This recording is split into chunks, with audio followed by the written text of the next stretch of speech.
Let's talk dreams. Let's hope it's not a nightmare.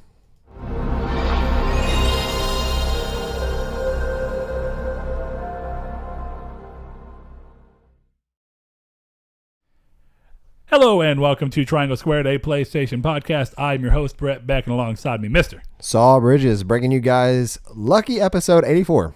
84, that's a lot. 84 is all, but you know, the problem is because we've gotten so high, I feel like every episode I'm like, man, that's a lot of episodes. So then we end up saying it, but we just sound like broken records. So we're sorry about that. But if this is your first time joining us, we are Triangle Squared, a PlayStation podcast. So of course, that means we talk about PlayStation, but we also talk about the other systems as needed and as we compare what's going on between the industry. You can normally find us in video format on YouTube every Monday at 10 a.m. PST and 12 p.m. CST. If you like what we're doing on there, consider subscribing, hitting the bell. It'll let you know when we get our new episodes up. Normally every Monday at those times, and then supposed to be every first Friday of the month with reader mail, except for when your computer crashes in the middle of that. So we're recording that shortly after this, but it will be up first because it's late by now. But we will get on to that.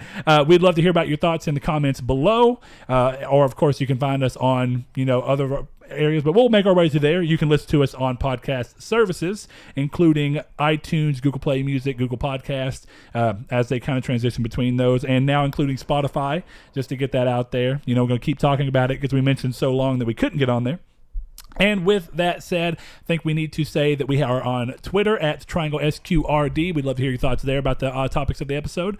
If you'd like to talk to us there, you can find us on the Discord, where we talk, and we have a podcast discussion thread as well as general thread where we all hang out and talk. It's a great fun time if that's what you're into. But if you like a more slow and controlled conversation, like Facebook, where you can follow a thread, we do have a Facebook group called Triangle Squared, a PlayStation podcast. You can find us on there, talk about everything on there. We are working on getting that built up to where it's as active as our Discord and our Twitter. So if Facebook interests you, consider going over there and being part of that little section of the community. With that said, you can also find us on Patreon. Support what we're doing here. Helps us keep the show as ad-free as possible for as long as possible. We've been able to do that completely, thankfully. And if you like the custom cases that we make and post over on Twitter, and I need to start posting on Facebook, I guess, you can also get one every quarter of the year. So you can get one. We will post a list of all the ones we've done. If you need to see them, you can see them, post it, and we'll send it to you for being a patron. And we just appreciate the support. But of course, we like to stay free and appreciate the support and listening of those who do already just listen. If you listen to us on podcast services, consider giving us a review. Helps get our numbers up there, helps people find us, and of course it helps us know what you do and don't like about the show so that we can ultimately make the decision of what we want to change as we continue going on. But with that said, Saul, what have you been playing this week? Well, the same two games as last week, Destiny 2 and Red Dead 2. Two sequels. So that's kind of it, honestly. Even though technically Red Dead's the third game? Technically, I say Destiny's technically like the 8th Halo game. It's the best Halo game. I mean, I won't necessarily say that's wrong. I don't know. I feel like you'd probably have some competition. Like you'd have people fighting with you on that. So. Oh, you definitely would. But I'm just not doing it for the sake of the show. But yeah, that's really it. I haven't played much more of anything. Okay, so how much more Destiny, sorry. How much more Red Dead have you gotten under your belt? Because mine is, I've been playing the same two games. I've gotten 3 more hours of Red Dead under my belt, but we'll talk probably about that. 10 more hours. I'm still in Chapter 2, though. I was telling you earlier about a mistake I had made involving a bounty on my head. I assume I'm in Chapter 2? Yeah, you're in Chapter 2. Chapter 1's the intro, correct? Yes, okay. Yeah. So other than that, though, nothing else. What about you? Okay, yeah, those two games, Destiny. I've not been playing games a lot this week anyway, just because of like Halloween, and then yesterday, Friday, we got to kind of go on an impromptu date with my wife, so I didn't play games at all, which was kind of nice. We kind of stayed off cell phones as much as possible, just had a nice device-free dinner, and then went to go watch a movie. It was good times. Kind of nice to do that, actually, because we don't normally do that. It is. But we also aren't normally by ourselves, so that's another part of it. But yeah, those are definitely what it is, but Red Dead, I probably got maybe 3 to maybe 4 hours added to that playtime.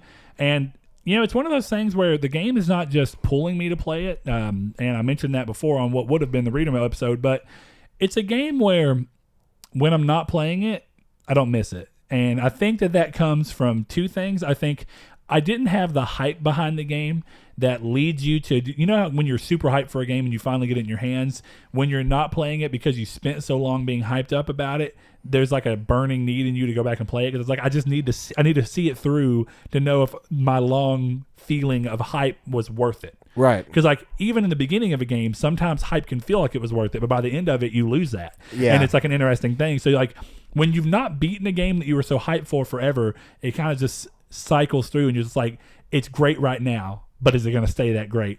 And that happens. So I have that, of course, going for it. But I think the other thing is that I didn't play the first game, obviously. So there's a little less going on there. It's a fine game. There's nothing wrong with it. But I'm just not to a point where it's pulling me to it. And that's interesting because Destiny, on the other hand, is a game I wouldn't have thought would be doing that, but it's been doing that very successfully. When I'm not playing Destiny 2, I want to be playing Destiny 2. Yeah. And that's weird because, as we've said plenty of times, normally that's not me. That's you. That's your area. Now, I know you've had that too. I know you want to be playing Destiny 2, but you also, from what I can hear, you also want to be playing Red Dead in a different sense than me. Yeah. Like right now, if I was to go home, if nobody was on playing Destiny and I knew it would take 2 hours for everybody to get online, then yeah, I'd probably play 2 hours of Red Dead before I play Destiny. I'd probably wait. And that's kind of how it's been going, is that since Destiny has the weekly resets, I would play Destiny on Tuesday pretty much, and then maybe some on Wednesday, some on Thursday, some on Friday, but I'd mainly be doing the resets on everything, getting all the strikes done, the Crucible done, stuff like that. And then I would go play Red Dead. And it works out really well. There's still dailies in Destiny 2, right? There's dailies. like the daily heroic story mission that nets you a powerful Ingram. Every day you come back, you can play a Gambit mission, get a powerful Ingram. You get a Crucible, get a powerful, a Strike. You still have those that stuff. And then I've never been a bounty person in Destiny. Like I'll go pick them up if we're gonna go play Gambit, but I don't pay attention. I don't know if the bounties are daily anymore. They used to be. Oh, they are. Okay. I don't pay attention to the time frame on them. I'm not a bounty person either, but I've become one out of necessity of trying to drive myself up further. And since every week Ikora gives you a piece of powerful gear if you complete 20 bounties. Well, I'll say that I complete bounties and I'll pick them up, but I don't like pay attention to like the time stuff on them. Just because I know if I'm picking one up, I'm going to go do it. So exactly, I should say that. Yeah, I don't pick them up unless I'm literally about to go do the thing. Yeah. Like if I know I'm about to go to play a game of Gambit, I'll go to I go by, pick them all up. I know some people who just go by through the tower weekly and they just pick up all the weekly stuff and all the dailies and then go out and play and hope they get it, which makes sense. I actually have done that before. Me too. I don't make a habit out of it. Yeah, me too. So that's been an interesting thing, but that's, in comparison to you though, that was one of the things about me with Red Dead is that I said, like, if I'm sitting there and if I'm playing Destiny and I have to get off, it's because I have something else I just have to get done. Yeah. Whereas if I'm not playing Destiny, and like for you, it was like, well, if there's nobody on Destiny, I'm just going to play Red Dead, because it's like you still want to play it, but it is secondary to the fact that Destiny's fun because you're playing with friends, and this is a different setup. It makes it more enjoyable when you play with friends. Sure. And so when you don't have friends pulling you to play on it, then you kind of automatically drift to Red Dead as your go-to game that doesn't require communication, like and society, like whatever you call it. Not society, but whatever. I can't think of the word I'm trying to think of. Of course, but the side of that is like whenever I'm not playing Destiny because no one's on, I'm not like, well, okay, I'm going to play Red Dead. Like I've done it a few times, but because I've had to be like, that thing I probably need to get done is going to have to wait because I need to try and play at least a little more Red Dead. Play it when I can kind of squeeze it in and give it time. Even then, I'm not doing a good job of that. But normally, I'm just like, I don't have Destiny to play. I'm going to go paint the room. Or I'm going to go finish the wall. That kind of was how I felt about Spider-Man towards the end. Okay, yeah, I can see that. It kind of got almost tiresome in a way, and I was like, I'd rather go in the living room and just chill out on the couch right now instead of playing this mission. So like, I would just quit out in the middle of the mission. Yeah. So I can relate to that for sure. That's always a thing that it's almost like a fatigue you get. Yeah, mine's not even a fatigue toward the game. I think it really is just a sign that the game is not doing anything yet. It's not connected with me enough yet to pull me in any form or fashion. Because like, even when I don't love a game yet, if it's still sometimes a game like even the curiosity of whether it's going to get my attention is enough to pull me back to it. Like Vampire was really interesting to me, and I ended up really liking that game. I wouldn't necessarily say love, but I enjoyed it heavily. It was a good game, but that was kind of enough for me. I enjoyed the game, but more of what kept driving me back to is like, I really did. I was hoping this game was going to be good after a long period of time, and I have a curiosity of whether it's going to be able to keep its hooks in me or get its hooks in me, depending on what point of the game I was. Yeah, that makes sense. So it's that Red Dead's not doing that for me yet. But like I've said, when I play it, I enjoy it. Right. It's just no desire to go back. Yes. Yeah, that makes sense. So there's not even like anything the game has done to push me away from it. It just doesn't vibe. But it's also not pulling me. It's somewhere in between. I'm hoping that as I keep playing, that'll pick up, but I don't know yet. So we will see. Anyway, I guess we can move on from that into the drop, good sir. Sure thing. For those that don't know, the drop is this week's weekly PlayStation releases across all of its platforms.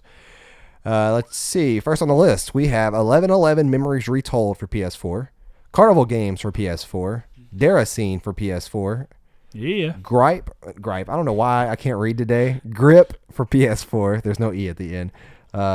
Jagged Alliance Rage for PS4. Grip is coming to Switch. Is which it really? surprised me. That is weird. Because of the type of game it is. It's like car combat. That is kind of unusual. Even though, Mario Kart, but technically different. Kart racer combat's a little different. Yeah. We have Nico Para, Volume 1. I swear that was last week's as well. We have Noir Chronicles, City of Crime for PS4. Omen of Sorrow for PS4. Is that a fighting game? I played that. Omen of Sorrow? Yeah. I have no idea. Yeah, 2D battle system inspired by the classics. Cool. I played that at PSX. It's actually pretty cool. We have Road Redemption for PS4. The Shape-Shifting Detective for PS4. Skytime for PS4. Star Bear Taxi for PSVR. Steel Rats for PS4. Siren for PSVR. And let's see, Tetris Effect for PS4. The Forest for PS4. Timber Tennis Versus for PS4. Transpose for PS4. And that's it on the list for this week's. Yeah, PSVR. That happens to me sometimes. Like, I don't know why. I know. Hey, scroll up real quick. I want to see The Forest. Go down. It's in the T's. Okay, that is the game I remember. That game looks kind of cool, and I remember when they first announced it. I don't know if I'll like it or not, but I'm going to look more into it since it's out. Yeah, I'm trying to find games that...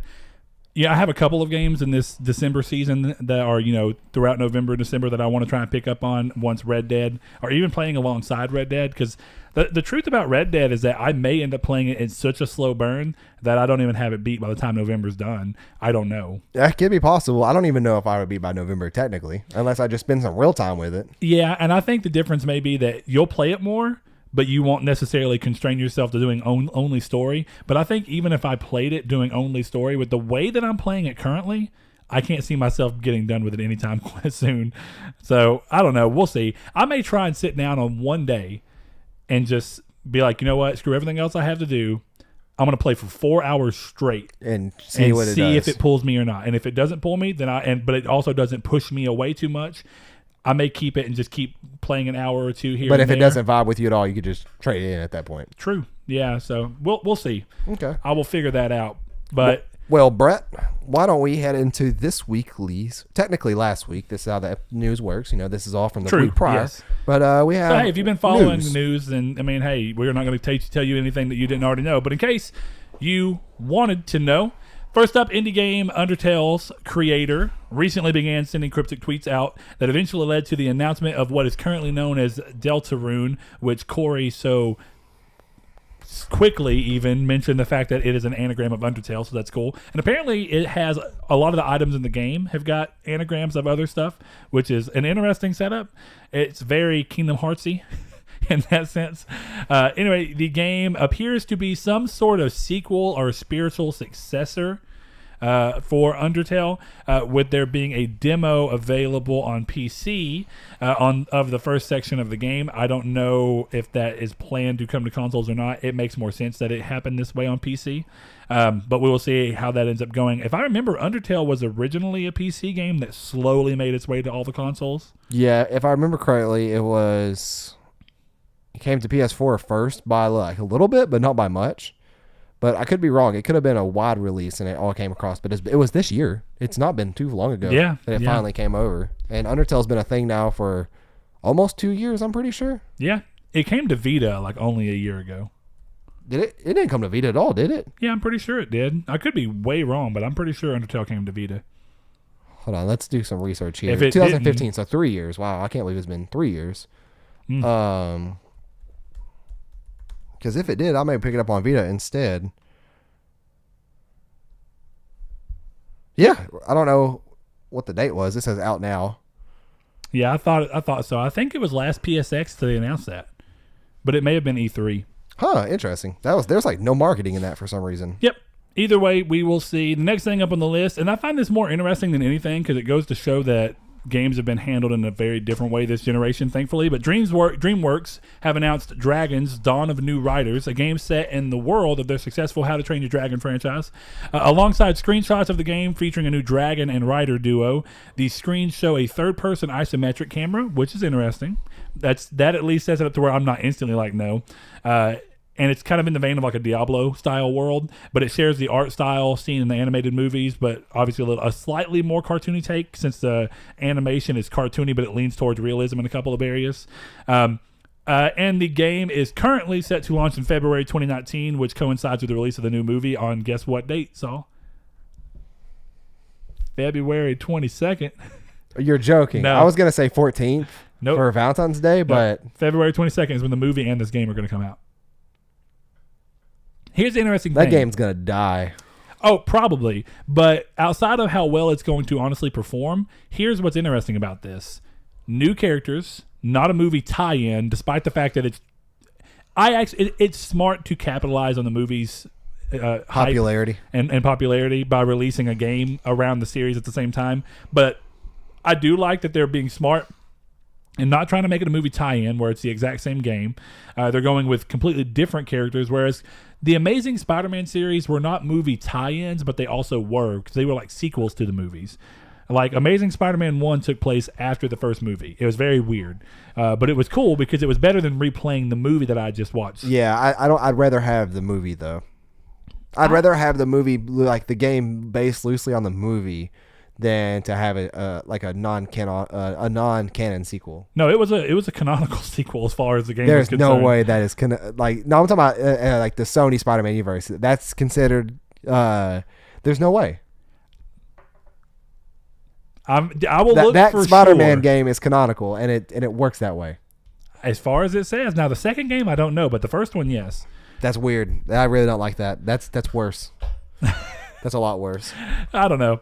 It was weird. It was better than playing the game. To me, it was better than just playing the story again. So that's just, I guess, a set of Batman preferences. Begins on GameCube was a good game. I never even played that. I forgot that came. I forgot that was so old that was GameCube and PS2. Yeah. And I guess That's even good, Xbox. Good movie. Yeah, and that's not a bad movie by any standard. So yeah, it's interesting, but I'm curious to see because I actually think that this is a franchise that makes sense for a game.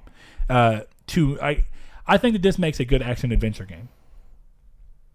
You know, I think it would definitely play off well. I mean, I don't know. I've never seen How to Train Your Dragon, but you knew that.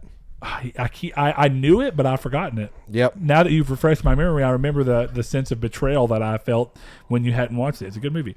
Yeah, I'm not into kids movies.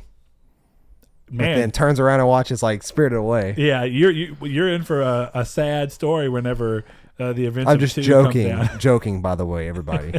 Don't go crazy. No, hop on Saul. Yet. If you watch How to Train Your Dragon and it's obviously a good movie, tell Saul he needs to watch it. No. That's like saying that you haven't seen Cloudy with a Chance of Meatballs 2, which you No, probably you haven't. knew that. You gave me the Blu-ray. I still have never watched it. Of Cloudy with a Chance of Meatballs 2? I don't No, have no, it yet, but one. the first one. First one is also great. They're good movies. Really, I just love Sony animation style. That's what makes the Enter the Spider-Verse look so good to me. It's like they have top-notch animation. It's so good. They are the Rockstar, if you want to consider Rockstar that with Red Dead. They have been doing what Red Dead has done right now with all this small minutia detail.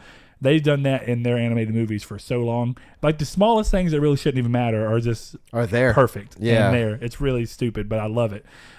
Anyway, I will go to the next thing. Sony have announced plans to release a 2TB PS4 Pro in Japan, which I am positive will make its way over west. I wonder if this is based off of the fact that they have the 2TB 50 or whatever 500,000. Well, it's probably because games are getting 500 huge. million edition. Yeah, games, and because games are getting too. yeah, damn games big. are getting huge, so we need that.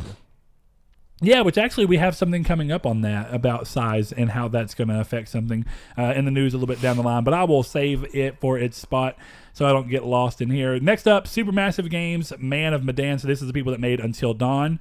It has received a new trailer on Halloween introducing the Curator, who is an omniscient narrator to the choices and events happening to the characters.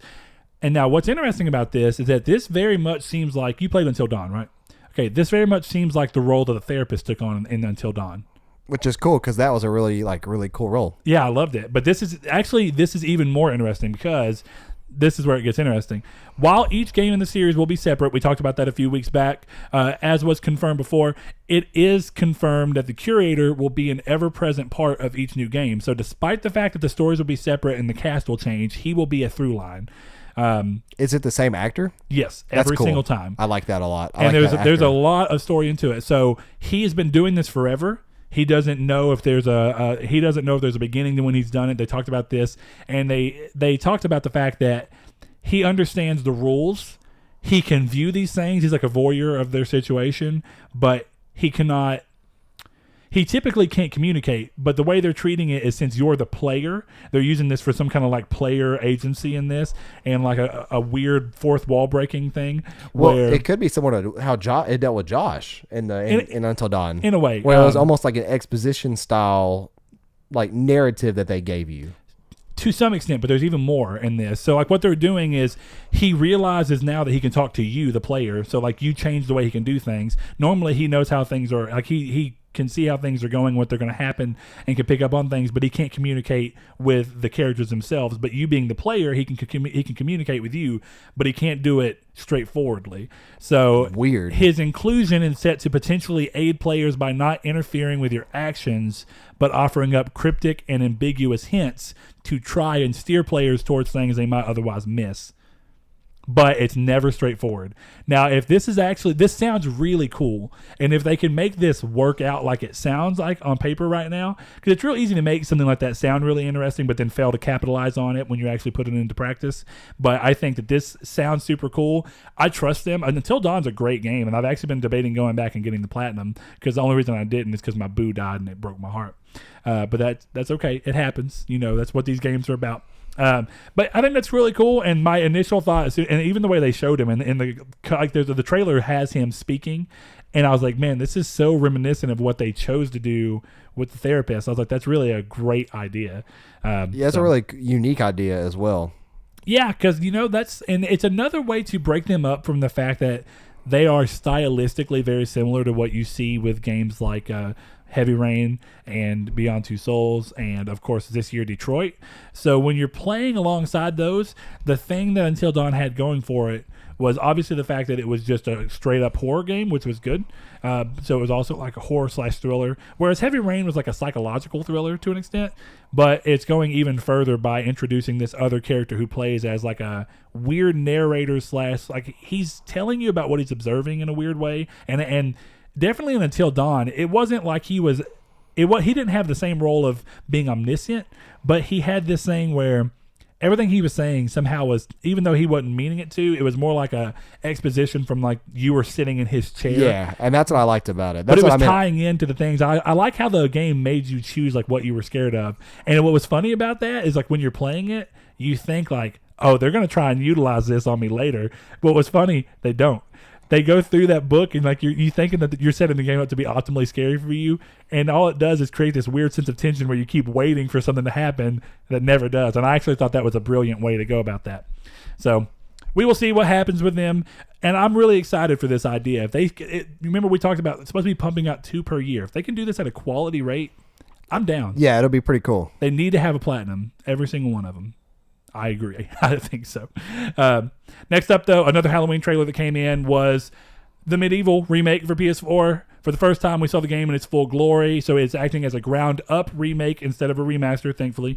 We already knew that, but it's cool to finally visually see it. So it features faithfully redesigned environments utilizing the new hardware to better realize the world around Sir Daniel, which is great to me because they were showing like comparisons of what you saw from the was that 98 release, I think is what it was, on the original game. And they were kind of comparing the two, and it's like, well, in this one, it was kind of flat, and they were trying to use textures to give depth in weird areas, but it wasn't working very well because you're working on very constrained hardware at the time, even though that game looked great when it came out. But now they're able to actually add like canyons and valleys and brushes that are coming up, and like our brush that's coming up, and like plants and whatnot, and then a bridge that actually has depth instead of looking like a flat texture that you can just walk across. It's beautiful. And I like the art style a lot. It does exactly what I was hoping it would do, which is it sticks towards the style, and all it does is gives it a more modern twist because of the fact that you can do so. It's almost like brushing up and just refining what was already existing, but now you don't have all the pixels and texture limitations that you had on the PS1. So this is very similar to what Spyro's doing, where it looks very much so like what the original game did, but they're putting this extra twist on it because it's like, well, they've taken very small liberties with the art style because you've never seen the art style in its full glory. But anyway, I didn't know. Were you ever a fan of that series at all? I only got to play it when I was younger, and I stayed at my cousin's house, so I didn't get to play much of it. But I was rooting for it to come back when I heard it was rumored to come back. So it certainly looks interesting. It's something I'm not sure if I'll pick up, but if it's a slow weekend and it goes on sale, then yeah, probably. Sure. Anyway, otherwise, the core gameplay experience is going to be very similar to what the original game was. Very moderate tweaks like you saw with Crash Bandicoot. So longtime fans should feel well at home with it, but new players should feel like they come into it and it should feel a little bit better to them in comparison to what the original game did. No release date was given yet other than a 2019 window. I'm curious to see where they end up slapping that. It would be a good Halloween release if they chose to go that route with it, kind of like what they did with Until Dawn. Wait until closer to Halloween and then really heavily market it during Halloween. Even though Until Dawn came out like August. September, I wanted to say. It may have been an August release. It had to have been the first week of September then. But they ended up doing the big marketing push because it had no marketing beforehand, but it was already somewhat of a sleeper hit. Then they utilized the fact that it had done better and had good word of mouth, and then started marketing it very heavily around Halloween, and they saw a great sales boost because of that, which was cool. You can scroll down. It should be somewhere around there. It says initial. Yeah, who knows? I can't remember the exact date. August 25th. Look at you go. You did it, Saul. You smart man.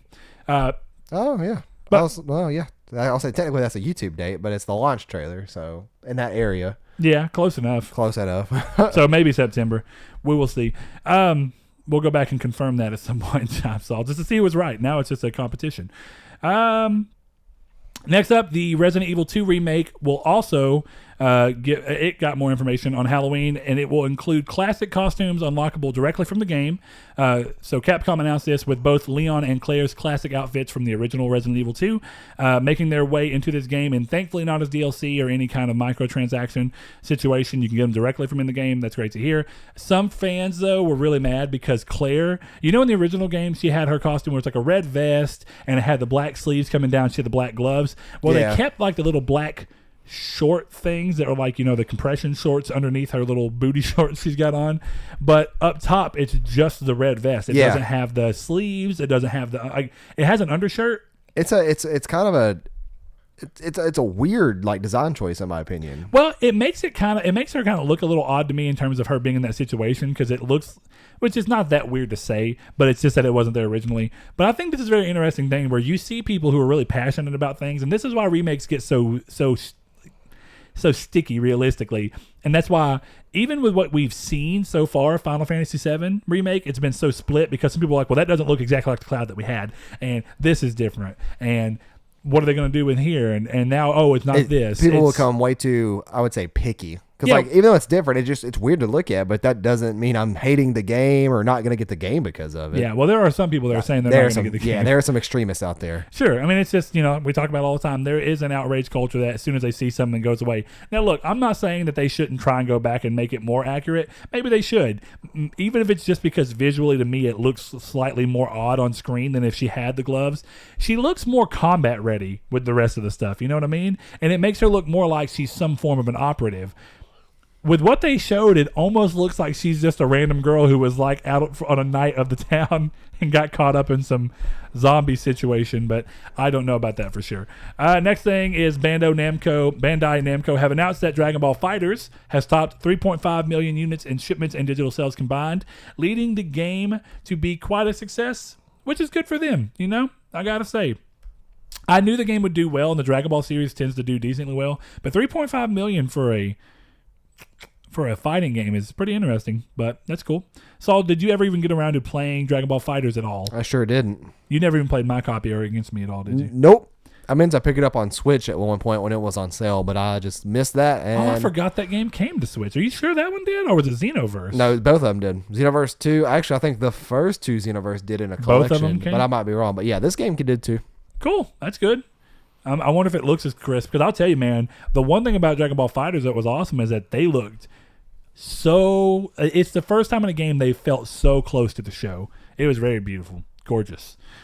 Next up, though, what we were talking about with size when we were talking about the hard drive issue, and this is more of an issue on terms of the disc, but it does tie into what Red Dead ended up doing with the 2-disc situation, is despite the delay of Spyro Reignited Trilogy, we now have confirmation, and this is from, Achievement Hunter. They went down to Toys for Bob's and did like a, Bob or whatever, and did a interview, and they were going kind of touring through, and they finally asked the question, and they got confirmation there. So what we have now is that there will be some downloading required to play the second and third game in the series. So originally, just so we're aware, the two games would have to be downloaded in their entirety.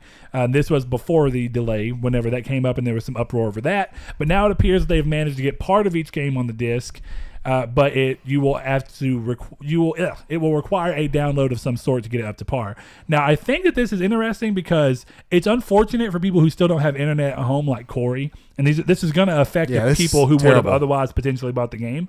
But it will satiate those people who were more wondering about how buying and selling the game used were going to work. Because, of course, like Blake always talks about with the Vita, and it's something that I meant to mention, I forgot about. If you play the Sly Cooper trilogy on Vita, buying it physically, you don't want to buy it used, because if you buy it used, the first and second game were on the disc or on the cartridge. The third game was a download code. Arguably the best. Yeah. So if you download it, 2's the best, but fight me. I know. I'm just saying that's a ruffle your jimmies. I know. But if you buy the game used, then of course, if the code may be in there, but you have two problems. It'll either be expired at this point, so it won't work anyway. Yeah, because whoever published this game thought it was a good idea to make those codes expirable. Which is stupid. If you're going to make them expirable, at least make it like 100 years from now. You know what I mean? Like, yeah. If you have to put a date on it because of like something in the system, fine. But regardless, that's the setup. So what people I think were worried about with Spyro is that if they did that, the second and the third game were going to be download codes. And of course, that means buying the game used would mean that you were only guaranteed the first game. And then, of course, selling it used, you would not get your full values worth, because they'd go, well, only one of the games is on the disc now, so we're only going to give you $7 for this game you spent $40 on. That's where, in my opinion, GameStop shouldn't be allowed to trade those kind of games in. If it's forced, if it's content that is forced, if you're paying for a collection and you're forced to have to download something else from an external source that comes in the box that may be used, you shouldn't be able to trade that in. I mean, I can kind of agree with that, because it sets weird expectations. Definitely in a game where you're only getting one of the three. At least in Sly's case, you're getting two of the three. But I mean, still missing out on one doesn't change the fact that it's a kind of a bad setup. But it is what it is. I think that's. I don't know. I don't really know how much this is going to affect people on Seems buying like a lose-lose no matter what. But just the way the game was made from a single disc standpoint to now. People will really slow internet, like Donovan. If Donovan gets this game, you know, how long is it going to take him to install this stuff to play it? Then you got people like Corey, who is in pretty much the same boat of slow to no internet speed at all. It's an unfortunate situation that, you know, shouldn't be a thing. Yeah, I don't know. In my opinion. I will be curious to see how that affects the game, if it really does. But basically what it sounds like is that they wanted to keep the game at that $40 price point. And because of the fact that the games are so big, they were able to fit a little bit of 2 and 3 on there, so that basically the downloading of those games would just be considered like an update more than a full game install. How much was Crash? I don't know. Size-wise, I really don't know. I could Like pull the case and look. Was it 60 gigs for everything? I don't think so because all 3 games were playable from the disc day one. No update. So That's right. They had to have been smaller than 50 gigs because that's what the disc size is. Yeah. So when you think about it in that sense, it sounds like, or close to 50. It's right around that ballpark. Maybe 51, maybe 49, something like that. But essentially, when you think about it that way, it's weird to me to think that Spyro's that much bigger, but maybe they went. It's just, I think it's, in my opinion, more poorly optimized because Spyro doesn't look as good as Crash does to me. Actually, I agree. So I now think, that may be an art style choice more than anything. And the games, to be fair, to clarify a little bit, the games are a little different. The Spyro's a little bit more open worldy and uses bigger spaces. It's hub world basically. Yeah. So yeah, that may have an effect on it.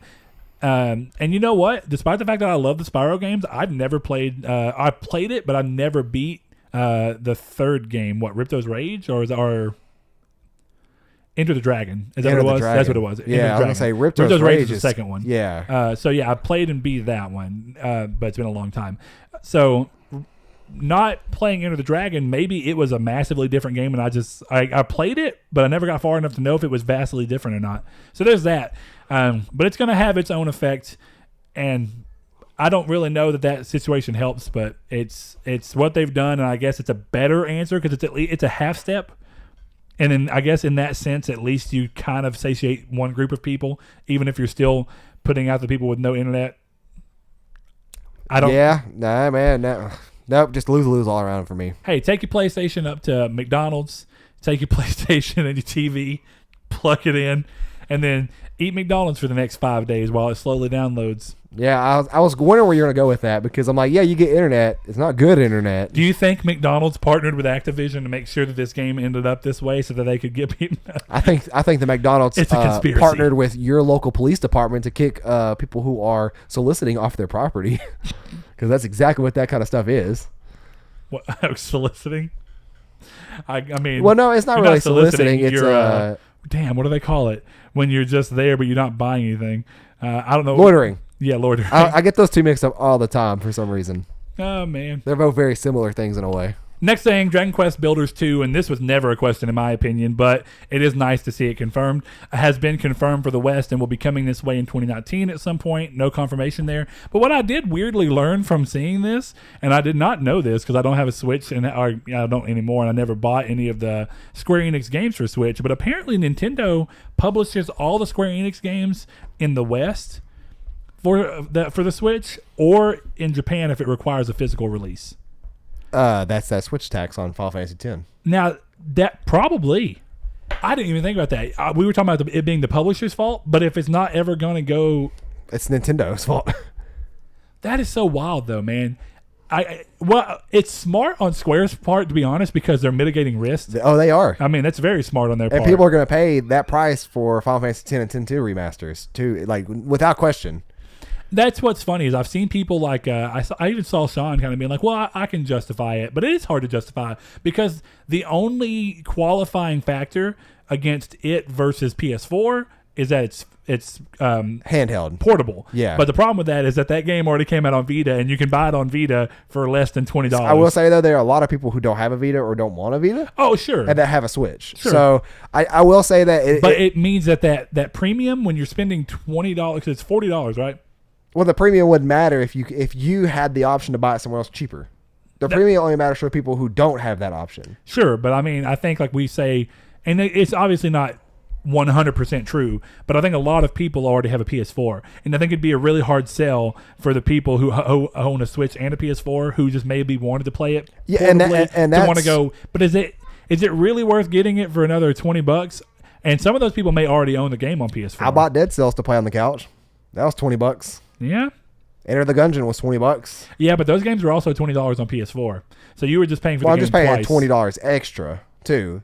Yeah, but it's the same equivalent as if something costs $20 on PSN, I'm like, I'll pay $20 extra to buy it to play it on my couch. It's the same amount of money. It's the same amount of money, but it's very, very different principle. Not really. Yes, it is. I only bought those games to play on my couch. Yeah, but you are buying it at the fair price of what's going on. The game is the same price on both things. Oh, I see what you're saying from a fair price perspective. Yeah, so when you go to look at it, say you already own it on PS4, right? But you're like, but I also want to buy it again.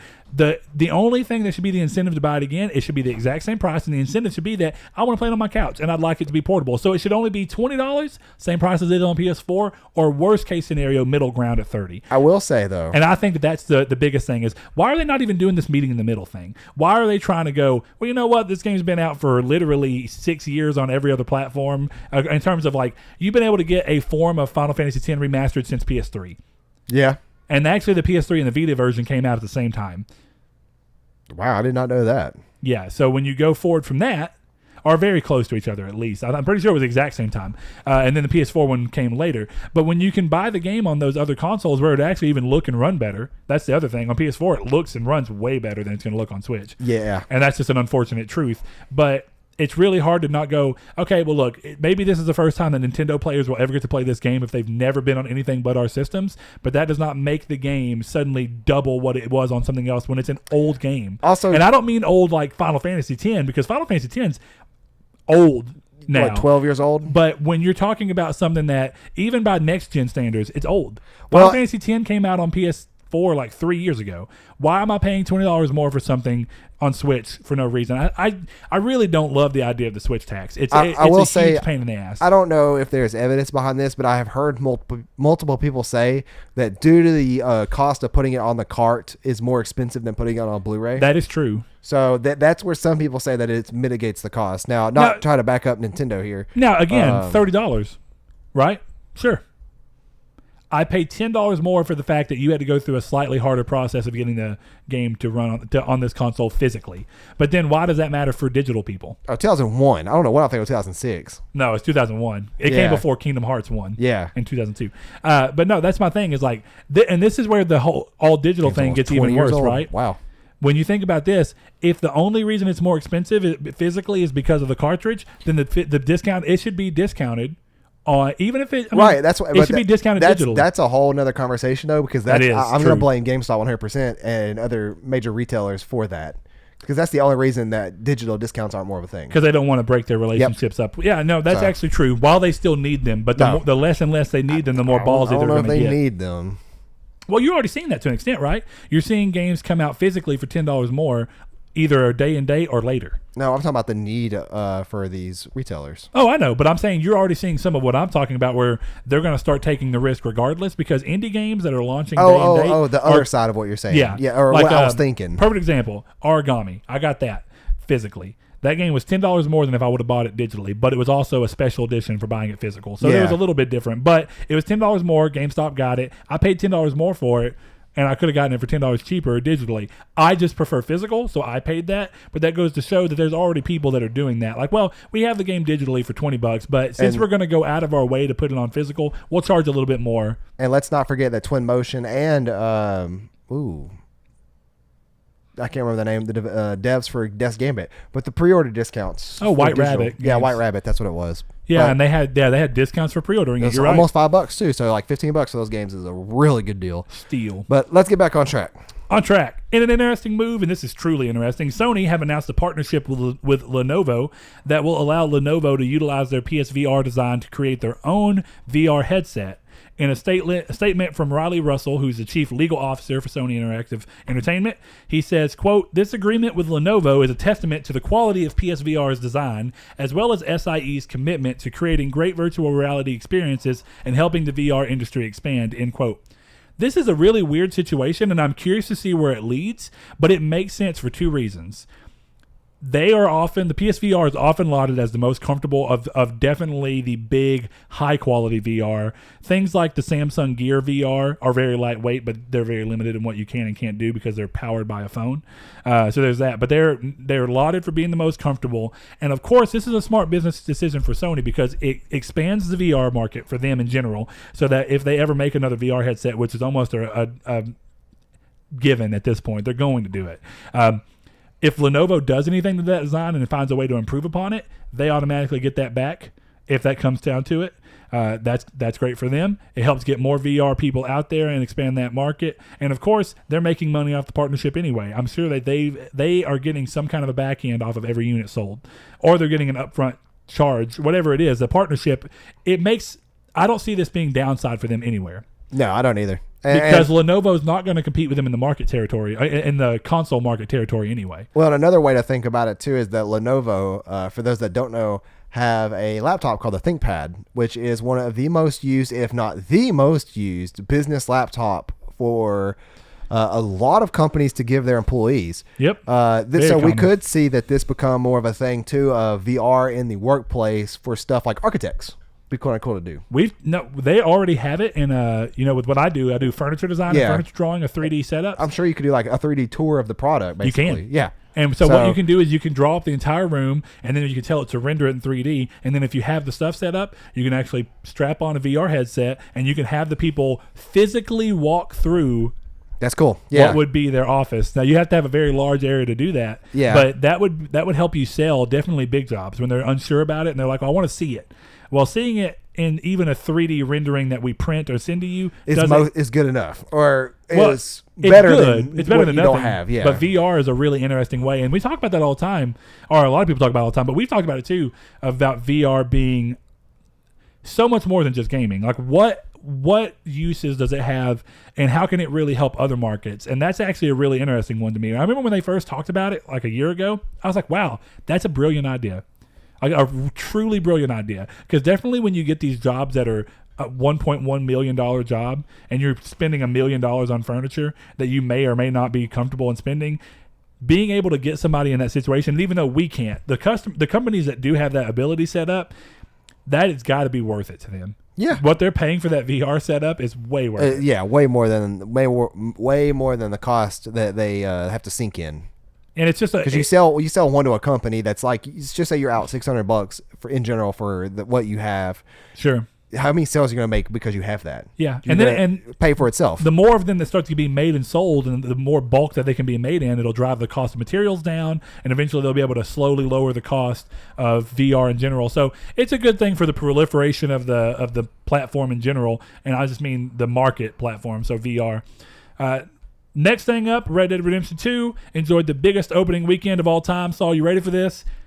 With over $725 million in worldwide sell-through, physically and digitally. That's a lot. During its first 3 days, and with it, earning a number of benchmark credentials. So it's been the most pre-ordered full game ever on PSN, biggest day one full game sales on PSN, biggest first 3 days full game sales ever on PSN. Biggest entertainment launch of 2018, obviously, which is pretty interesting going against something like the Avengers movie, and it well outperformed the Avengers movie. That's true. So, and then, of course, it's the second biggest launch 3 days in retail sell through across all entertainment releases. So apparently something else beat it in the 3 day, but it beat everything else in the opening weekend. I wonder what it was. Me too, but it wasn't there, and I was really maybe Infinity War. Speaking of Avengers, maybe. Actually. Well, this is retail. Oh yeah, I don't think you're going to be selling. Maybe GTA 5. I don't know, man. Maybe. I don't know. That's weird. I really don't know what else would have beat this. GTA 5 next gen port, maybe. No, I don't think the next gen port sold as well as the first one did in the launch window. Like, I know it sold incredible numbers, but I don't think it sold the numbers that it did at launch. Well, yeah, because of course GTA 5 wouldn't have gotten to where it was without the PS4 sales, no doubt. Man, what would that have been? I don't know. 3 days. We can guess for it forever, but I don't think we'll ever figure it out. Yeah, I don't think we will either. My mind wants to lean towards the obvious things like Star Wars. Well, this is like, what are you buying though? Like Blu-rays? Because you ain't talking about Battlefront 2. Yeah, no, I'm not talking about gaming. So this is entertainment in general. So this could be that's what I'm saying. Yeah, like, but Blu-rays? Like, you think somebody has bought $725 million of the Blu-rays in the first 2 days of something coming out? No, absolutely not. I'd be surprised if there's $725 million worth of Blu-rays of Star Wars on the day it comes out across the entire United States, let alone everywhere. I wonder if potentially we're misinterpreting this because of the way that it gives you context beforehand, that maybe this is sell-through number in terms of quantity and not the money. Yeah, now that I could see. Because 725 million Blu-ray movies is a lot, but well, not if you're getting the $50 digital DVD and Blu-ray 4K HD bundle. So you get one you're never gonna watch, and then you get the regular one. Yeah, that's why those bundles suck. Who wants a DVD bundled into their Blu-rays? Who at that point, who's gonna watch it? What are you gonna do? Give the code to your friend? Most people give the DVD disc away. That's worth the extra $5 you paid for it. Well, a lot of them don't give you the option. You only have the it's stupid. It's bundle to buy. It's stupid. I bought the 8 Mile special edition from Target, and it came with the DVD in it. I'm like, I have the Blu-ray. Why do I need a DVD? DVDs are so cheap they just put it in there and go. It has to be. You can watch it on your PlayStation. We have 30 million 8 Mile DVDs laying in the warehouse. Let's just package them together and send them all out. You know what? That's probably what it is. Take it out of that package. We're just going to sell it this way. It has to be. Bundle it together. We'll price it $3 higher than it otherwise would have been, and we'll still make money off of it. Who knows? Even though I doubt there's 30 million DVDs of 8 Mile anywhere. That movie is ace. Yeah, movie is fantastic. Good movie. Okay, last thing up on the list. So the rumors from last month were accurate, and we now have our November PS Plus games announced. Starting November 6th, Plus members will have access to Bulletstorm Full Clip Edition and Yakuza Kiwami on PS4. The other titles are as follows. I feel like I'm so loose mouthed today. Jackbox Party Pack 2. Welcome to my life. Arcado. I assume this is Arcado. Arcado series for PS3. Burly Minute C for Vita and PS4 cross-buy. And Roundabout for Vita and PS4 cross-buy as well. And then one last little thing, and I like when they do this. H1Z1 fans who use PS Plus also have access to the PlayStation Plus Blue Shift pack until November 13th. It comes with like a schematic for a gun, a hoodie, and like a vehicle of some sort, which is interesting. I like when they do those little additive things, though I like them even more when they're games. I don't. Like that random Destiny 2 thing, just out of the blue. That was random Destiny 2 thing. Well, Destiny 2 wasn't the game for the month. That was a random like. Oh, remember they? I thought you were talking about you like. Oh no, it's not. I'm sorry. No, Destiny 2 was the game for the month. I'm confusing it with Black Ops 3. Oh yeah. Black Ops 3 was the random full game where at E3 they were like, oh yeah, by the way, this sounds like a cosmetic pack though, not a game. Get a month for that. No, H1Z1's not a game. That's what I'm saying. I prefer it when it's a game. Okay, yeah, I do too. I thought you were saying you H1Z1 is a game, but you get a pack for free. Okay, that makes sense. Kind of like they do with Warframe every now and then and stuff like that, where if you're a PS Plus member, they give you, here's a certain pack of platinums. Yeah, something like that. So I haven't played that game in forever. I don't know if that's even correct. I don't know if they do that on PS Plus, to be fair, so won't get into that. But Saul, do you want to hop into the Reader Mail?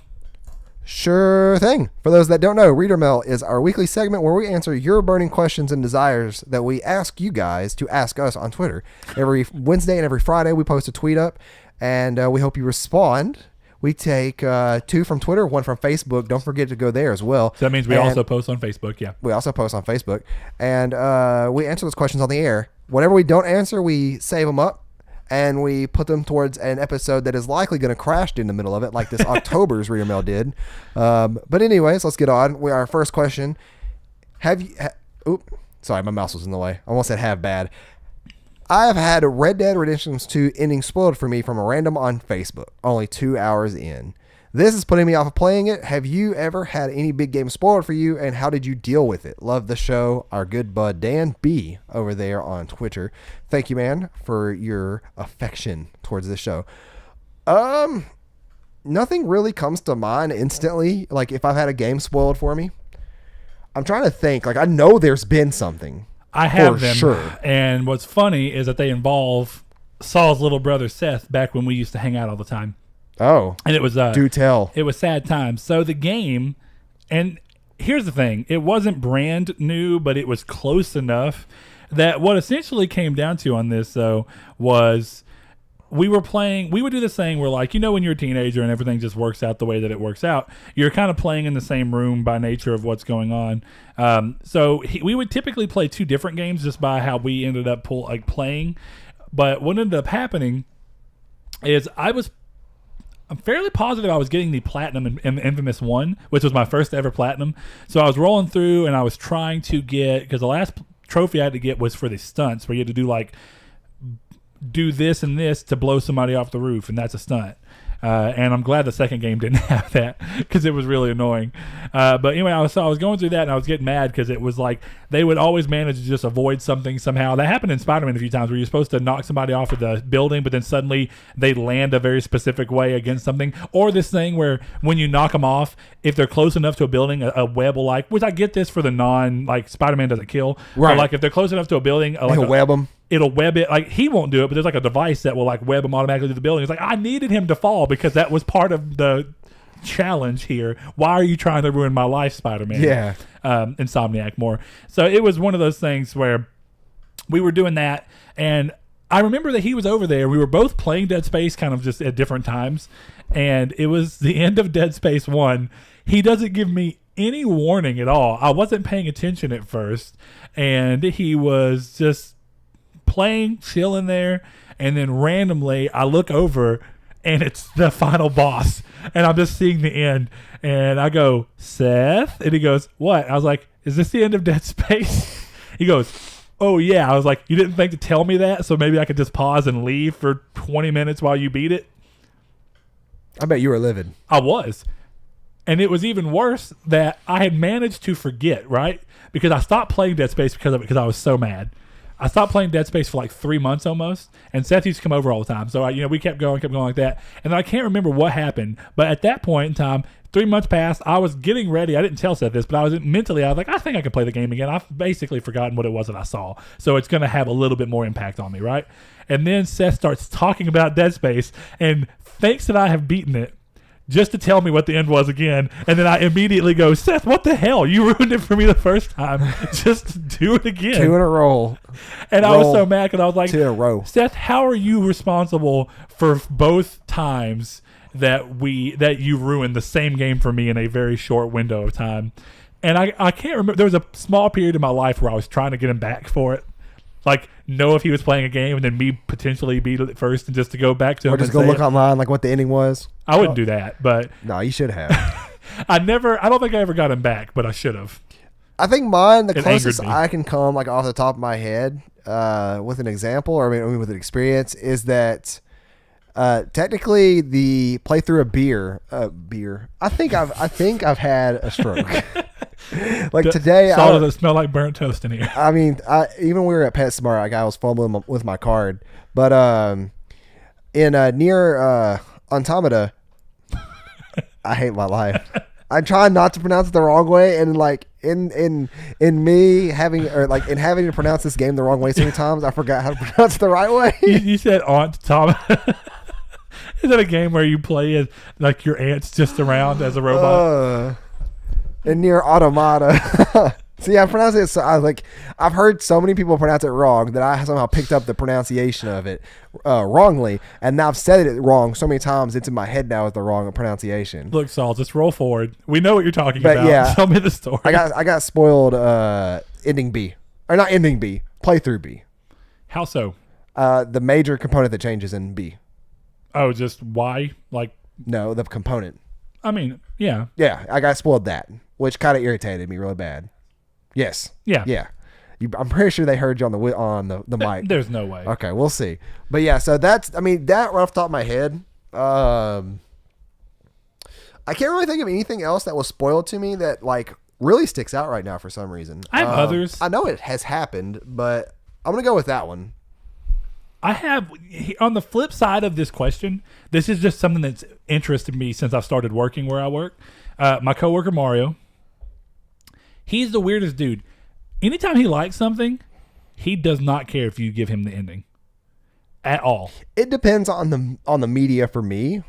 It doesn't matter what it is. Basically what it comes down to, it's like in service of him having more input on the conversation. So like we'll be talking about something, and there's like a downside to that too, right? The weird side of it is like when we're talking and we're both playing a game, and I start being like, oh, I beat it, and then he's like, oh, I haven't beaten it yet, but we were talking about it loosely, and I'm going, oh, I'm gonna quit talking about it. He's like, no, go ahead, tell me. It's like I feel like he's doing it so that he has something, he can still input into the conversation with the experience he's had so far.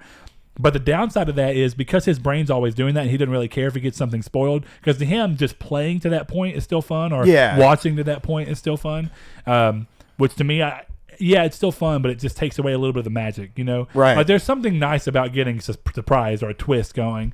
So there's that. And then, of course, the downside being that he goes, and when he's talking, he'll just randomly start telling me the end of something because in his mind, it's okay. Spoilers don't matter. Yeah. And I'll be like, Mario, stop. And I just have to be like, and then I'll be like, I'm walking away. I work with somebody who is like that.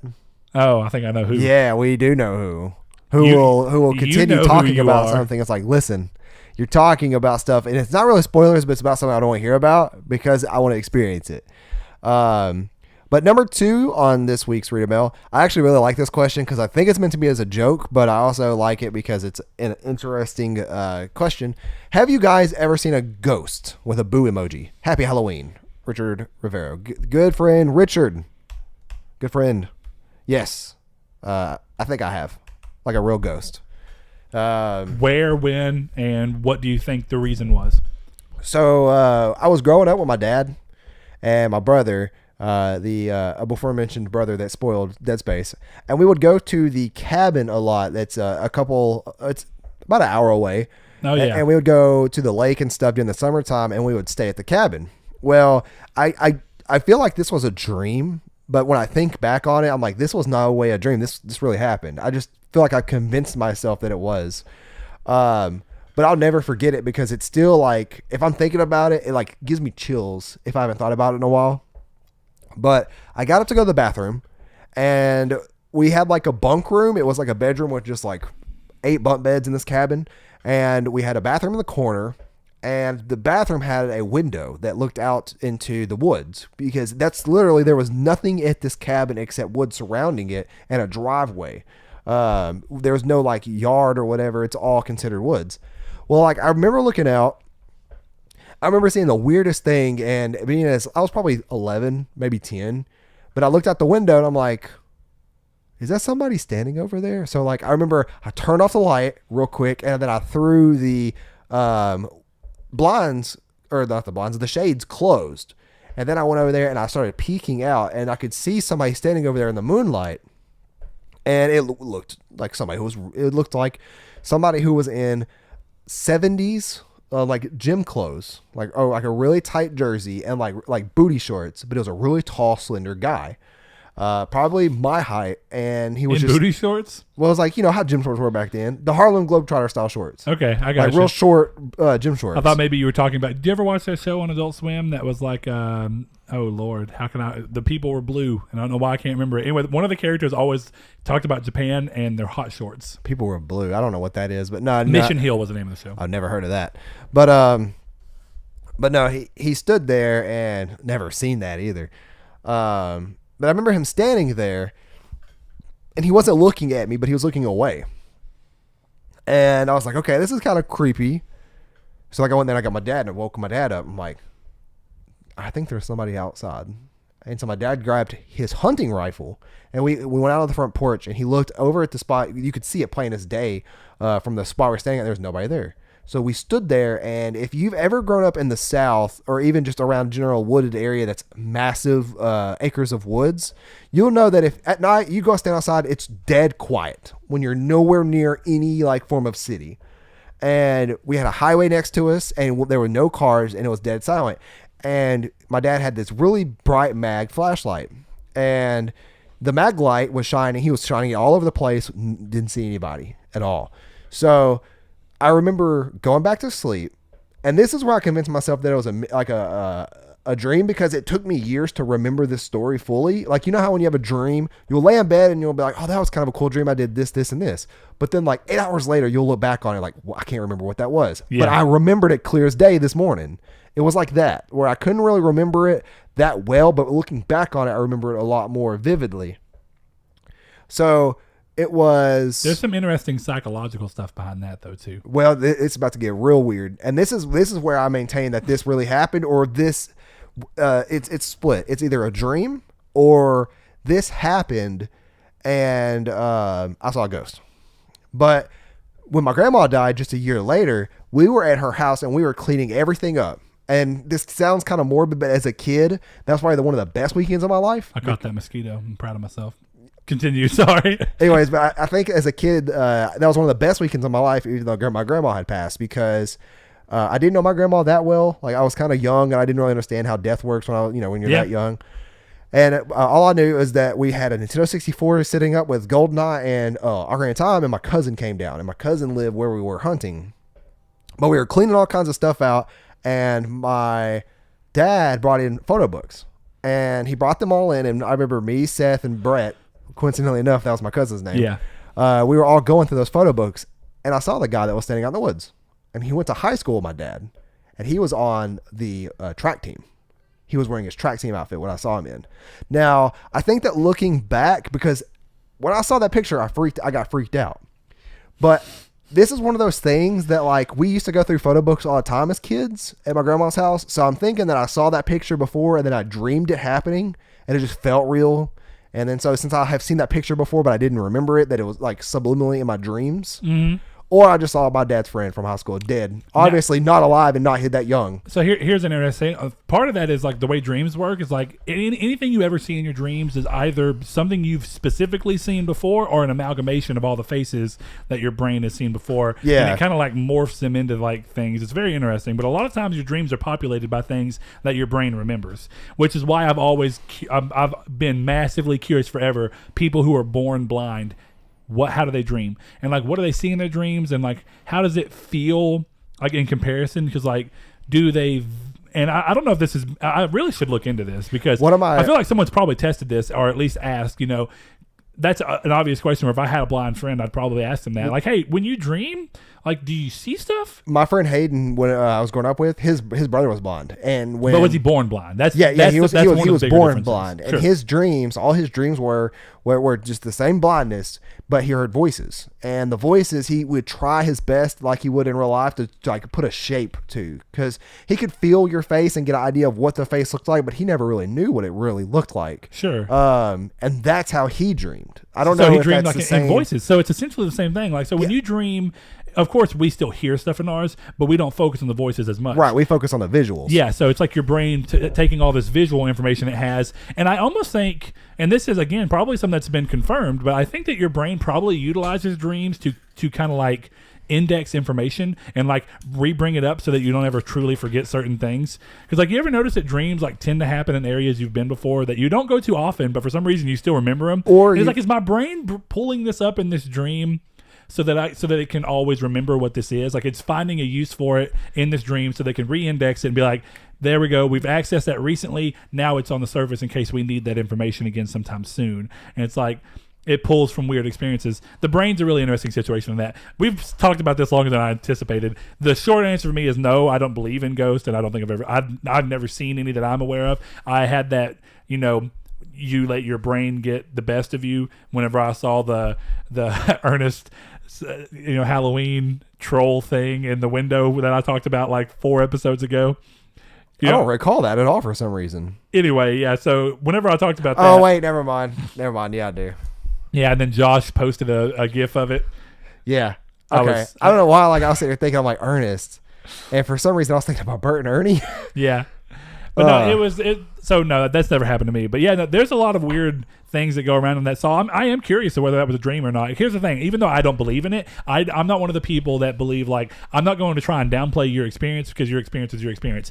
Just the fact that I don't believe in them does not mean that I think that didn't happen to you. I don't think it's plausible that it happened to you personally, but I can't deny that it happened to you because maybe they are real and I've just never experienced it. I mean, that is one of those life is crazy. Who true knows? Things. And that's kind of where you got to stand on a lot of things. That's why I am like that way with religion. You can't ever just say definitively that there isn't anything. So I can say, well, without a shadow of a doubt, I kind of know that there aren't ghosts. Like, I pretty much but you're open that, but you're open to interpretation. But I will never say that it's impossible for there to be ghosts. Yeah. You just kind of got to go. But I guess one thing I will say to add to that is, then don't you feel like Halloween would feel like the people who are spirits walking around, like we're mocking them by having like one of the houses down the street, it was really cool, has like this thing in their window on the second floor where like these like ghostly figures will like walk up and dance and talk and then like disappear and stuff. It was very weird. It was really cool. And since it was on the second floor and it was a little less detailed, it kind of made it look that much more convincing. That just sounded kind of cool. So I was like, but do you not feel like that would make them like, look at like they would be evil because like all the time, because it's like, look at these buttholes making fun of us. I've actually talked to Joe about this before, and I feel like that if demons / ghosts / spirits / like roaming souls are real, that like there's a boundary that they can't physically do harm or interact with anything in our world, that they're just here. They can't touch anything. They can't knock anything over. I think that like that's the thing is. Well, if they exist, then there would have to be some form of energy, realistically thinking, that they could interact with. And somehow, but like that, so maybe like lights flickering barely. But that's getting into science versus spiritual stuff. Well, even spiritual. I mean, if they're there, even if they're in another plane of existence, somehow, some way, they'd be able to affect. I mean, like you would think so, but we don't know if that. Like, yeah, we don't know. Like, we don't know the rules. Yeah, we don't know for sure. It's a crazy subject. That's why I thought that'd be a fun question to answer. Like there you go, Richard. You brought up some interesting stuff. Saul, I'm sorry that happened to you, buddy. I hope that wasn't true. I mean, it wasn't like it wasn't terrifying, so that's cool. No, it was more like perplexed by anything. Right? Well, more terrifying than the fact, like, was it a ghost? Like that's the part that makes it not scary. Even but like, to this day, to me, it never scared me, which was weird. I felt oddly calm. Like I've had people mess with me before. Like my stepdad will go out at like 1 a.m. and knock on my window to mess with me, and I'd run to Seth's room and I'd be like scared. I saw him standing there and I felt calm, which is why like I looked out the window and like I walked back into the other room and I'm like, hey, Dad, I think there's somebody outside. Was he like a Bob Ross looking guy? Because I don't know if I could, even if Bob Ross was chasing with an axe, if he was just like. I'll say actually he was very tall, very skinny. And I say very tall, like, but he was my height, very skinny, and he had a very small afro. So based on what you were saying, kind of Bob Ross. You actually kind of hit the nail on the head there. All right, last question comes from Mr. Donovan. He says, how long do you think the gaming community will be obsessed with Red Dead Redemption 2? And do you think we will see a resurgence of cowboy media in the gaming world as a result of Red Dead Redemption 2's success? I don't personally believe that we will necessarily see a resurgence, because I can only handle very small Western stuff. Well, it's not even about that. I think that you'd have to do two things. The reason you wouldn't be able to quickly enough iterate on it, because if you're going to do anything even like Red Dead, you're going to have to pick up some of its other things. Like you're going to have to make sure you have a detailed world and good characters. These are not things that you're going to be able to build and iterate on quickly. So that means like, what do we see between Red Dead and then Red Dead 2? Can you name any notable cowboy game that came out between those two? I'm not saying they don't exist, but I don't remember them. Yeah. And obviously, Red Dead 1 wasn't enough to pull it up. You know what? I'm surprised Saints Row has never gone and made a Western game. Yeah. I'm actually genuinely surprised. I never thought about that. Now, Call of Juarez, but again, that's a little different, and it wasn't really set up that way. I forgot about that series. So, yeah, I guess that there's technically those, but those are, again, not notable. So what I mean is that you didn't see like some kind of a big resurgence of it, or even a real resurgence of it, because it's just... Cowboy stuff is a little different, but to pull it off, and I think if it was going to be directly as a result of Red Dead 2, then it's going to be people trying to not ape it necessarily, but if they're taking true inspiration from it, then they're going to do a lot of those things, and they're not going to be able to do so quickly enough for it to feel like a resurgence. It's just going to be like, even if it takes development right now, 2 years from now it comes out, it's not going to feel like it was really quickly enough. And that's even if it's only one dev that manages to pull off 2 years. Let's say the other does it in 4, and then every 2 years you have a Western game. It still wouldn't feel like a resurgence to me. Yeah, I don't think, as far as a resurgence goes, I don't think that'll be anything that'll happen. I don't think anything similar will come from that. I don't think we'll see any Western games coming out. But in terms of the other part of the question is, how long do you think the gaming community will be obsessed? I think they'll be obsessed at least till the end of the year. Yeah, I could see that. And that obsession's going to be fed by the game of the year. Not even that, but online launches next month. Sure. Or later this month? Have an effect.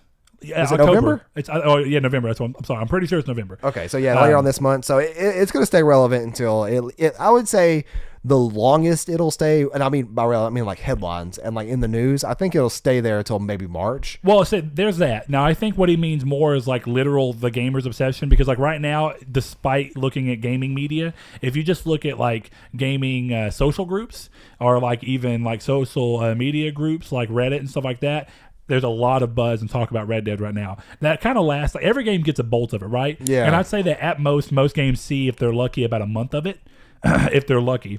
I think Red Dead can definitely stretch itself, definitely with the online, easily. I would say a year. Easily to the end of the year. I think by E3 next year is when it'll stop being so prevalent in gaming, in normal gamers I'll call that. Yeah, I'll call that. If not, I will say 1 year from release. Unless we get, and it's not going to happen. We pretty much know that now, despite the fact that all these weird things going back and forth. Sony's release schedule and what they've been doing with like Days Gone, even though I still kind of want to think that we at least hear about the PS5 to some extent in 2019, if that happens, it happens at the end of the year. Unfortunately. But my point being is that unless for some reason in February or March or in the first quarter of the year next year, we do have some kind of a console announcement, that would be enough to probably dilute it. Yeah, but that's about it. I think the rest of it, it's going to take very big games. Now, you may start seeing that when Anthem and all these big February games hit. I think Kingdom Hearts 3 will definitely put a dent in that. But again, Kingdom Hearts is on no way, shape, or form the level of Red Dead in terms of popularity, regardless of what you want to think. It's not going to do as well as Red Dead. I mean, I think everybody knows that. It's kind of a given at this point. So I think that while you have small nuggets that will take it away from it for a little bit, I don't think that there'll be anything that completely takes over until a bigger event happens like E3. Fully agree.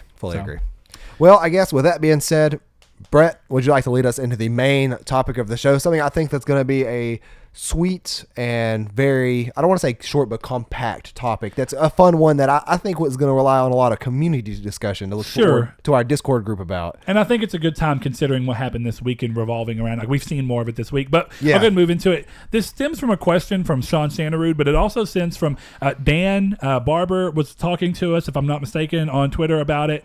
He played it at maybe not EGX, but he played it. Sean said he played it at EGX, and we've had other people basically come up and talk about it, but it's about Dreams in general, and that's Media Molecule's next game. In case you don't know who Media Molecule is, they are the developer behind Little Big Planet and that series across the PS3 lifespan, and even ended up on PSP and PS Vita. So it's a pretty big series, and it's got a lot of reverence and a lot of love. 3 saw it kind of go down with Sumo Digital taking the reins and making a game that wasn't as refined and didn't quite have the messaging of like how they form their games and what the meat of them is going to be. Regardless, though, it's a beloved series, and of course, Dreams has been being worked on so long that we saw Dreams in its very basic form as long ago as the PS3 reveal. Now, it's easy to think that that's a long time, and it truly is, and it's a long time since Little Big Planet 2, which is the last game they worked on. But you see that O'Driscoll post again? Yeah, I did. I was looking for that. I was trying to clarify who we were talking to about. Oh, no. No, anyway. But yeah, with that said, it's one of those things where they've been working on it a long time. That's true. But they also did tear away in between that. That was a small group, and it kind of tore off and then went back in. But this is a game that's been worked on in a heavy extent at least as long as the PS4 has been out, which is 5 years at this point. So when you're looking at that, there's a lot of things that come into question.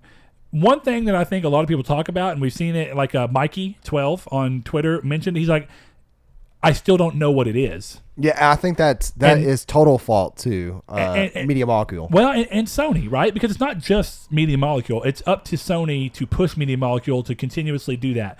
Now, other people have talked about this, and I think that they've done more and more since the initial concerns of showing what it is. They've shown that there is a game there. There's going to be a story mode that's in the game. Actually, multiple storylines in the game that are made all within the game. That's how they've always done it. Little Big Planet was made entirely from the Little Big Planet toolset that they just basically gave you extension to. Now, they sometimes do special things that you couldn't do because they had control in the back end, like voice acting. You could do voice acting on PS3, but it wasn't good because you had to do it with USB microphones or Bluetooth microphone, right? Yeah, because we did it. Oh man, and it was not good. That was terrible. It's not good. We never released it. Them Bluetooth headsets were garbage back in the day. But it's one of those things where when you're running through and looking at it, I think that people, and this is why it's so interesting to me, people who know about Media Molecule and loved Little Big Planet and understood what Little Big Planet was, a good core of them is going to understand what Dreams is at least on the surface aiming to be. Right. They understand what the studio does, what the studio is known for, which is this play, create, share motto. And that same motto is exactly what's going forward into Dreams. Now, here's the thing. Little Big Planet was always a lot easier to show because you have a basic platforming setup with a cute main character that's easy to identify with and go, okay, this is essentially a 2D platforming game that looks fun, and that's the surface, right? That's what you sell it on. Well, here's a 2D platforming game that's just going to be fun. But if you want to go deeper than that, you can also make your own levels. And if you want to go deeper than that, you can play other people's levels. You can make your own soundtracks. People, it was pretty weird. People do music levels and stuff. That's what I'm saying, yeah. So, but when you do stuff like that, that game was surfacely easy to to market, but very and it was feeling PlayStation did not have platformers at the time, so it was also filling a very good void in their market at the point. That's not necessarily what's going on here. This isn't clearly just a platforming game. This is a game where, and that goes to show you with the way that they're kind of showing it broken up in the story. So like one of the things that they showed at E3, I wanted to say, or maybe it was last PSX, where they showed like the tall, dark, brooding looking game where it was a tall guy in a hat down. It was like very artistic and stuff. Wasn't the piano it's cool. playing the piano too? Well, that was like a little bear thing. I don't know. They're saying I get them mixed up. They've shown so much that it's easy to get mixed up on it, and that's true. And I'm excited for the game, and I still can get mixed up. I wonder how many people watched PlayStation's E3 last year, not realizing that the digital orchestra was done in Dreams. Yeah, or realizing that it was even part of Dreams. I don't know, but that's what's interesting. Is like you say, it's so easy to get mixed up on what they've shown because they're splicing the story elements in all these different directions. So instead of having one thing you can focus on, like, hey guys, here's Dreams. Dreams is realistically just like Little Big Planet. It's realistically about this back end and what you can do with this back end. Yeah. But on the surface, it's also just about a cute game that you can have fun with friends. Right. All right. Dreams lacks that massively. Yeah, well, and it's a package of two, and it's very, in my opinion, it's very easy to explain to somebody who needs to know what it is. It is a cute and fun game if you need it to be. It is also a very technical and hands-on game maker. The game's as deep as you want it to be. Yeah, at that point, and Dreams is it's probably true of Dreams, but you can't see it as easily. No, and based off what they show, you really can't see it that easily because they don't show it that well. And I think it's a game that's hard to show because no, for sure. What's interesting is like what Sean said was that after playing it, he was surprised at how much fun he had with it. Yeah, Dan said the same thing. He said after playing it, I was really taken back by how good it was. And it goes to show that this is a sad part of gaming, realistically speaking. Doesn't matter how good the game is, they have to do something in the marketing sphere to get it off the ground for it to be worth it. Definitely, it has to. People have to know what it is. Definitely when it's gone as far as it has, especially with this company. Time. Yeah, this company, the money, the time, everything. And I think that like, did you see the Dark Souls thing that they made with it? They made basically Dark Souls 1 in this game. And that's not surprising. I didn't see that. It's not. But what they've done this week, just so we can talk about that too, I want to hear more about that one too. So go ahead. Oh, and I was just going to say, that's what I'm looking forward to is a search function on which looking at people's like custom made stuff up and then experiencing it. People often talk about Super Mario Maker and that some of the best experiences didn't come from making the levels, but came from people sharing the hard levels and stuff. Yeah, and absolutely. That's what I'm looking forward to is this game that every time I turn it on and I search for something, I'm gonna have a different experience because it's gonna be a different game. It's gonna have a different feel, a different soundtrack. It's the age-old problem of the game naturally caters to every group. But because of that, it's impossible to market to one.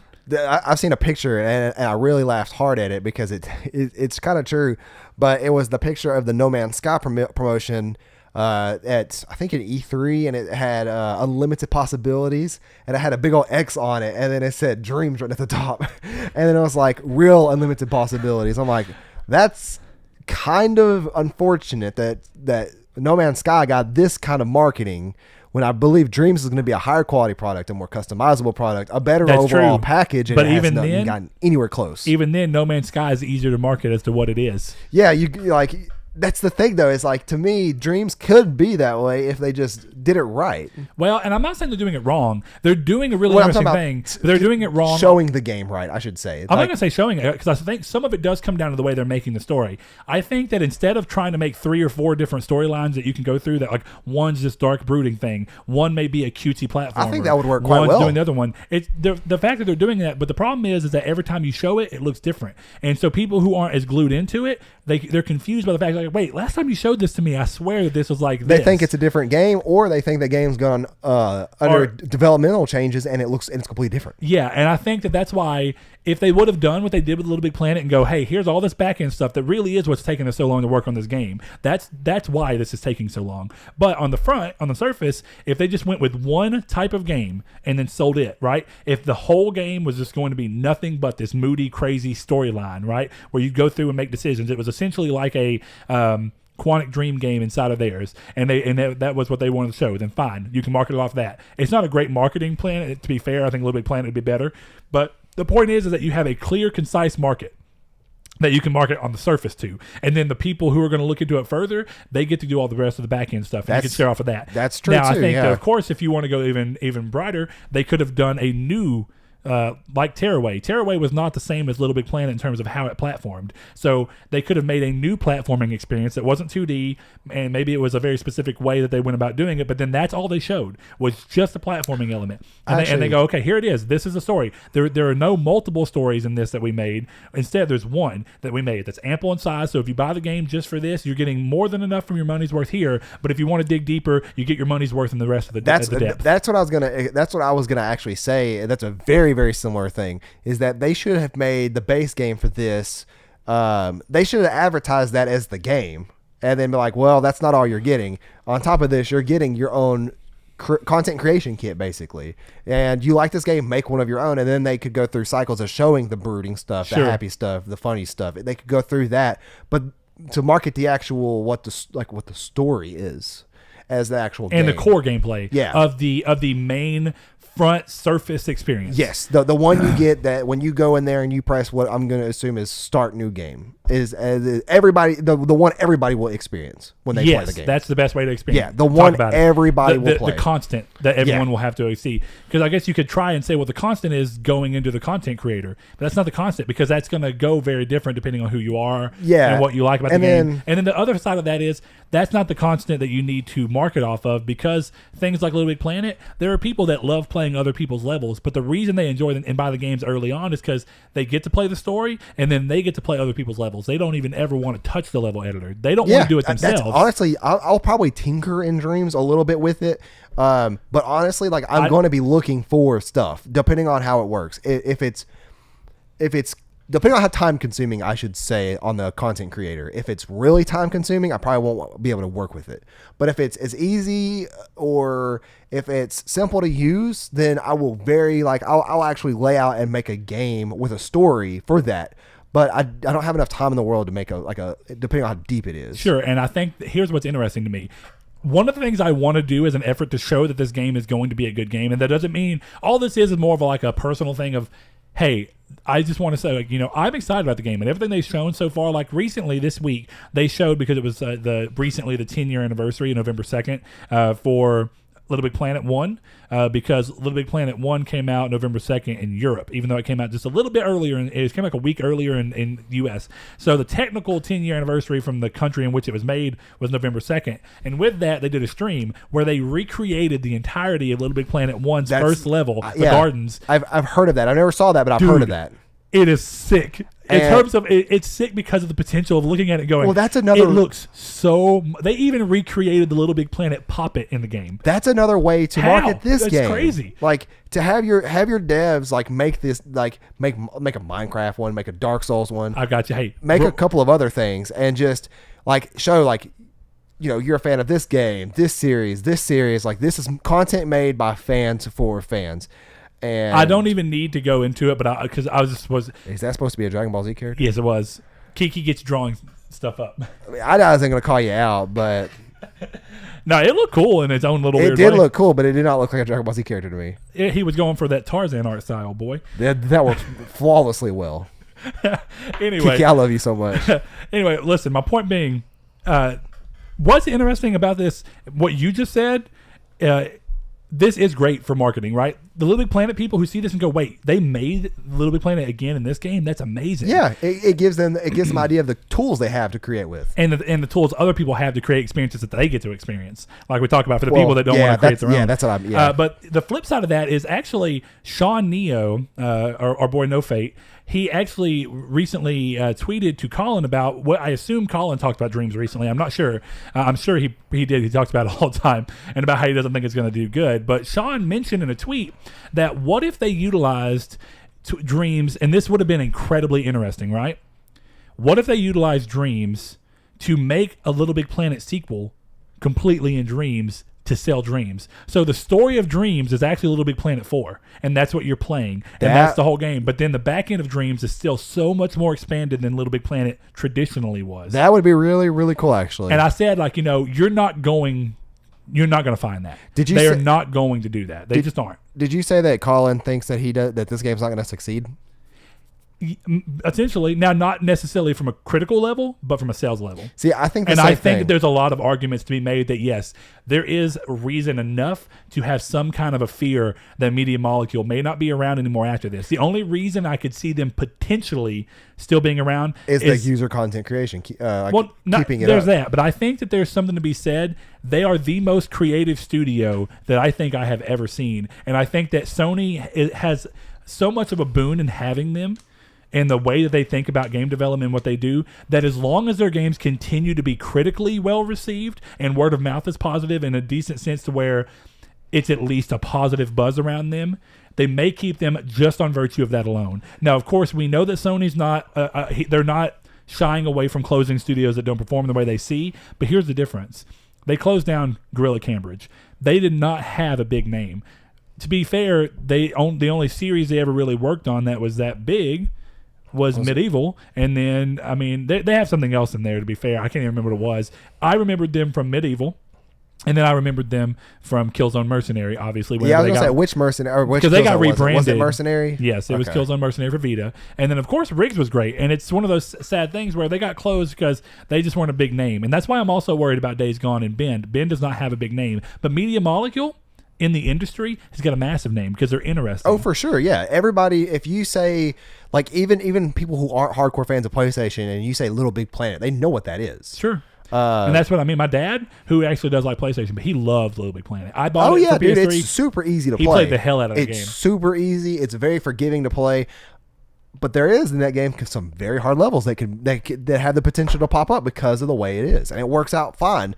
I think that on launch the game's not going to sell well. I think that it's going to see better numbers 3 months out of its launch because word of mouth. Exactly, word of mouth. But that's why I hope that when Sony's going into this, and it's probably what you were about to say. I'm sorry if I cut you off, but is that if Sony's going into this with the right expectations, then the expectation should be a slow burn, long tail. Exactly. Not this quick explosion. Exactly. If say I walked into GameStop one day and I'm your normal person, I am basically myself, and I'd never heard of Dreams, but I saw it on a shelf, and I was like, that looks kind of cool. I'm gonna pick it up, and then I play it, and then I go like look everywhere, and I'm like, nobody's really talked about this game, but I show it to you, and then you show it to somebody. I think that's where we're going to see something like this happen with the core gamers, I should say. Yeah, well, because we have proof of that already working. We already know that works in gaming because, like, Nier Automata. Of course, yeah. Nier Automata owes word of mouth entirely to its success. Exactly. And smartness in choosing Platinum as a developer. Well,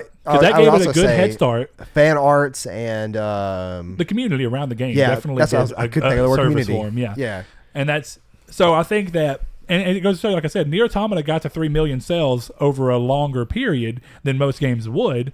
But the thing is it's continued to sell well. Well enough, and in comparison to what it is now. Of course, this is a game that had a bigger budget. I'm sure Dreams. It's a bigger studio by far, and Sony's given them a lot of creative control and freedom because of the pedigree of what they've done before. And I think that's why I say my only real fear about Sony shutting them down is that we've seen Sony already give them, like, Sony's backing off and they're going until Dreams. They haven't said this, but they've shown it in everything they've done. Sony's essentially saying to Media Molecule, we're going to back off. We're going to let you do everything it is that you want to do. But when this game comes out, there's no telling what happens with Sony. Because Sony may go, look, we gave you everything we did. We trusted in you entirely to get this game out.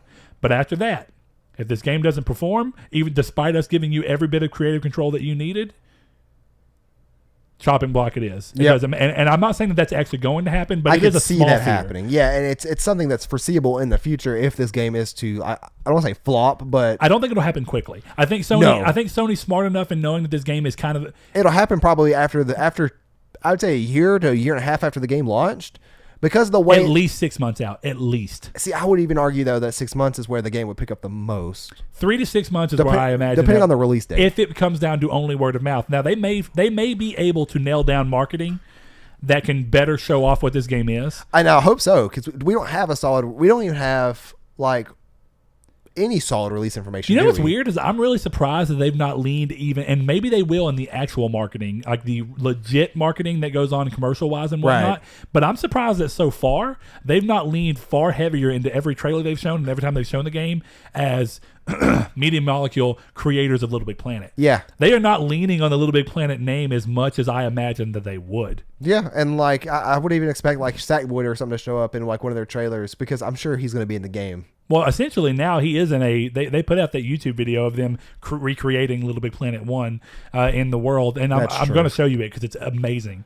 You've played Little Big Planet enough to know that, dude, it's insane how close this looks to the real game. I need to pick up the one on Vita. Oh, it's so good. What is it called? Little Big Planet Vita. It doesn't have a sub-name? No. Are you sure? Positive. What's Little Big Planet on PSP was just called Little Big Planet PSP as well, just so you're What's aware. 2's sub-name? Does it have one? Nope, it's just Little Big Planet 2. 3 was just Little Big Planet 3. I swear. Tearaway. Okay, no, I think of Tearaway. Yeah, Tearaway Unfolded was the PS4 version. Yeah, okay. But why don't you guys let us know what y'all think about this? Let us know your thoughts on Dreams. Let us know if you're going to be like me, who's going to be search for the custom created content, or if you're going to be like Brett and create the content. And what I was going to say real quick before you completely finish this out. What I thought would be cool is if, depending on how much you end up liking the game, and if the game lets you do, like Little Big Planet would let you do 2-player world creation, or actually 4-player. We'll make our own game. Dude, if me and you can get together and make our own game. I had that idea to tell you off screen because I didn't want to say that on screen. Oh, I want to. Yeah. I want to. I had that idea. My idea is that basically if me and you can get together, and because the barrier we had before is that you just have no experience in game development, and mine's very slim. So we talked about making a game in Unity before, and I downloaded Unity and began to mess around with it, but I didn't get far because I was just like, I feel like I'm going to be doing this alone, and I don't know if I want that. Yeah. But if this is going to simplify that to a point where me and you can both get in and do it, if it lets us do it together at the same time, great. If it lets us play together, if it doesn't let us do that, as long as it lets us like, if I can open it and go in and edit while you're not doing it, and then like you can go back in and be like, I like the tree, but I'm going to make this change because. And then we can make a custom case in which the inside has a CD with just the code URL for the download the game on it. That'd be interesting. That would be. So if you win, you like obviously. Oh, we make our own game and then make a custom case for our game. Saul, that would be so meta. I know. I literally just said. Oh, okay. It just clicked with me. Yeah, like we make our own game, make our own custom case, and then we just slap a DVD in there and probably an 8 Mile, and then you just write on, like whatever you used to find the games. But we'll probably end up creating a Discord so we can share stuff like that. So be sure to join our Discord and let us know on Twitter, Facebook. We will YouTube, have a comments everywhere. A Dreams community. That's a great idea. Close out the show, Saul. I just wanted to get that out. I'm sorry. No, you're good. Thank you guys for tuning in to episode 84, and we will see you guys back next Monday at 10 a.m. Pacific time, noon Central time. Not so easy, is it, Saul? It's not. Thank you guys. Thanks, guys. Thanks to our patrons, Chad V, Dan Barber, Josh Jarrell, Mikey 12. My name is Dan, Douglas Below, Shadowist, Steven Salazar, The Stonard, Travis Below, Blake Popst, Eduardo Palomino. If you'd like to support us on Patreon, the link is in the description below. Thank you.